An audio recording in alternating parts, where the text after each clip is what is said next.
trying to get me mad? You know what happens when I get mad. Ah! Listen up, mysterious Mr. R. Madman Morto's gonna take you down, and I'm not talking downtown, I'm talking 6 feet underground.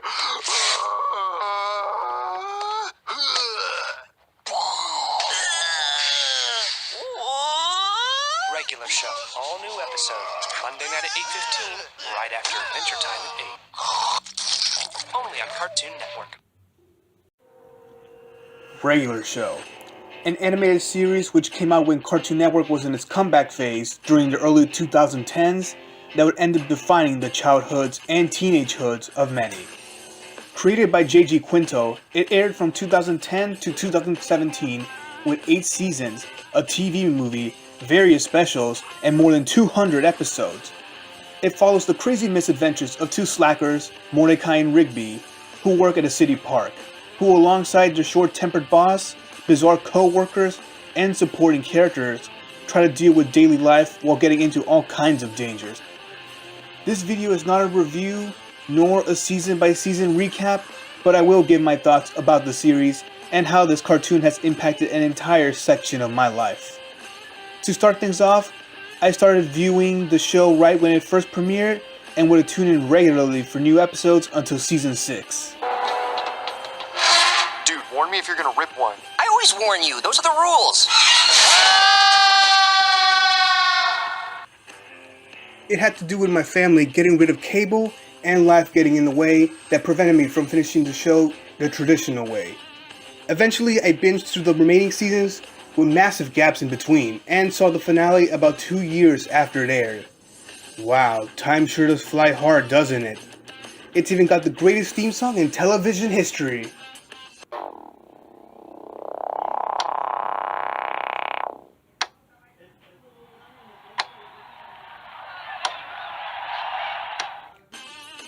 What a powerful showcase in music.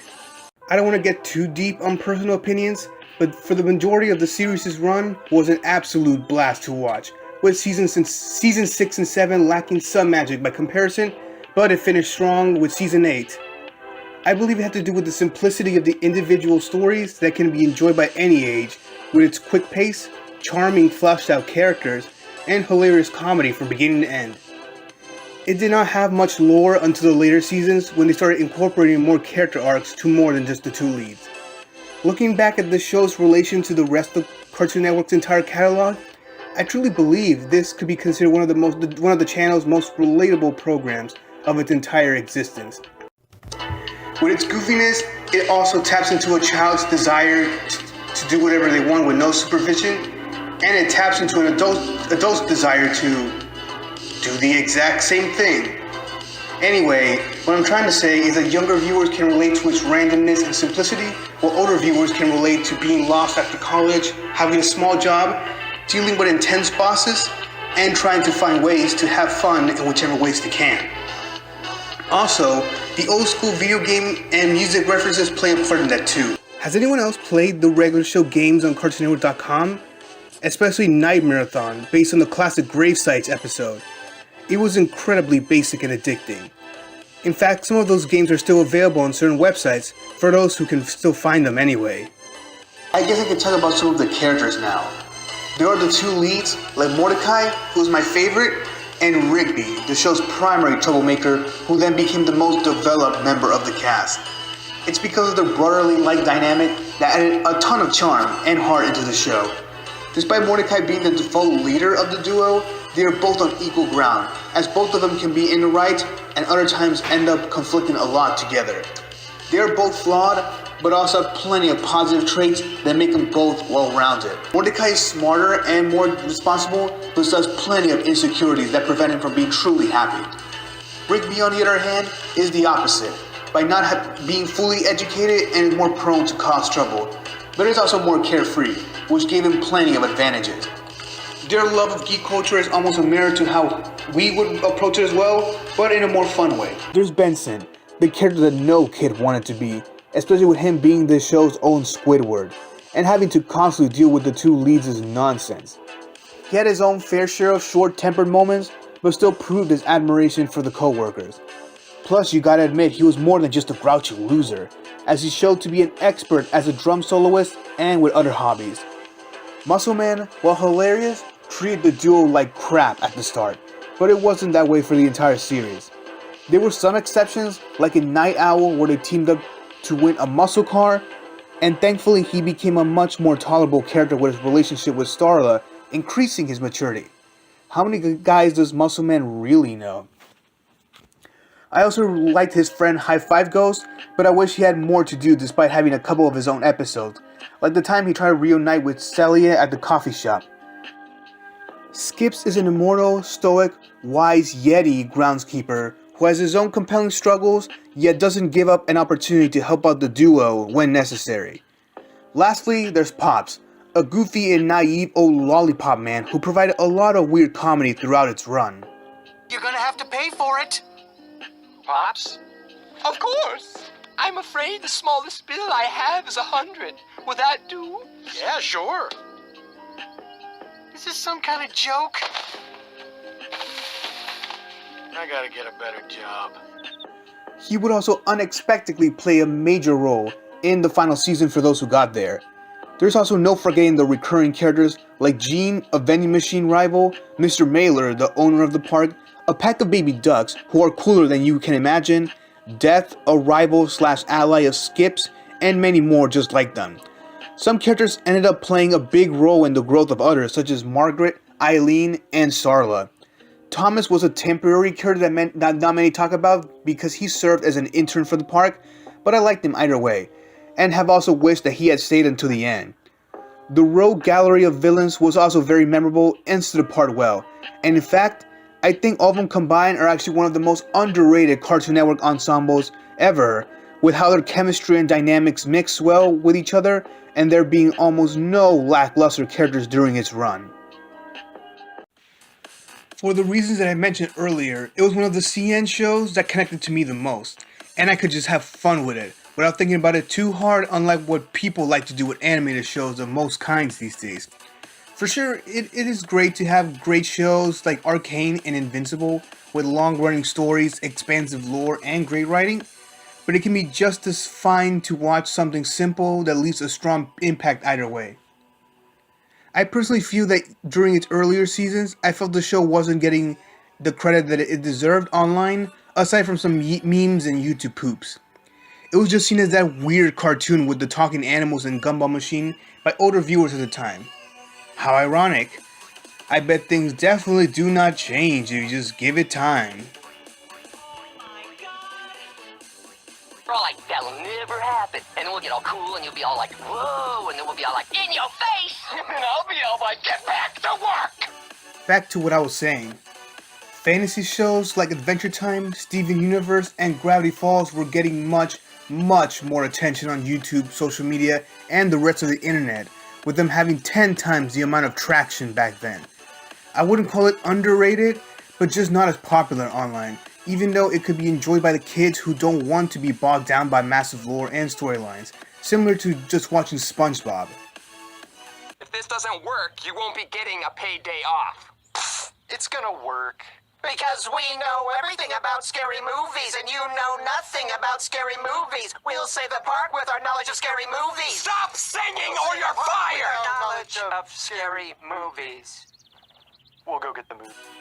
I actually have a point to say about that. While I enjoyed discussing the geeky shows with friends at school, there were lots of people I knew, including nerds and non-nerds, who had lots of fun with regular show. Some of them even didn't watch that many cartoons, but still liked talking about it with me. Even the memorable quotes and lingo that Mordecai and Rigby constantly use was said by my brother and I in certain conversations. These include the Jinx! Yeah, this treasure's Or my the- pleasure. Speaking of appreciation, I think it wasn't until regular shows stopped airing that others would truly give it the credit that it deserved, but I bet that has more to do with nostalgia. Who would have thought that to have people like something, you just have to give it time?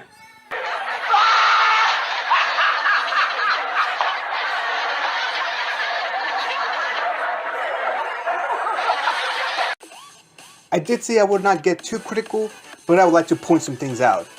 Not everyone felt this way, but it is what I saw. The first half was pretty amazing, with its consistency of hilarity, weird yet creative premises, and simplicity of the stories. One of the best episodes of the first half has to be Exit 9B because it amplified what I enjoyed about the show, along with it being the first time it told a serious story that paid off. Plus, having the cast face off against many of the past antagonists was a true delight. The Tales of the Park was its own version of the Treehouse of Horror specials, and just like those, they were enjoyable to watch each Halloween. But I thought the TV movie Regular Show the Movie was pretty average and forgettable, with it affecting nothing later on. To get back on topic, the 6th and 7th seasons faltered because I felt the writing wasn't that strong, and some of the conflicts felt cliche and unearned. The series already had an established formula with how crazy events would escalate from such a mundane and relatable situation, but here the weirdest scenes felt tacked on, rushed, and uninteresting. It was not bad, but not great either. Since despite them still having some good episodes, I did lose some interest in watching the rest for a while because of it. I also thought that mini arc of Rigby finishing high school was kind of pointless, because while it was nice for Rigby to get some focus, it did not affect the rest of the series whatsoever. Funny how he had a better relationship with Eileen than Mordecai did with Margaret and CJ. This dude was constantly failing because of his mistakes and insecurity. Meanwhile, Rigby's romance was almost always wholesome. Good thing Mordecai got married to a bad named Steph in the final episode, but I wish we got to know her well since it was the one relationship that went well for him. Besides that, the final season was a massive improvement, with the ongoing story of the park and the group going to space while having the character development and drama being on an all-time high. The change in quality was so massive that I was surprised and was all like, This isn't the chum bucket. It culminated in an epic final series of episodes and finale that gave the series a proper conclusion while never losing its charm and comedy. If I were to choose, I would not make the final season take place in space since it has been done so many other times in other shows, but it did the best it could.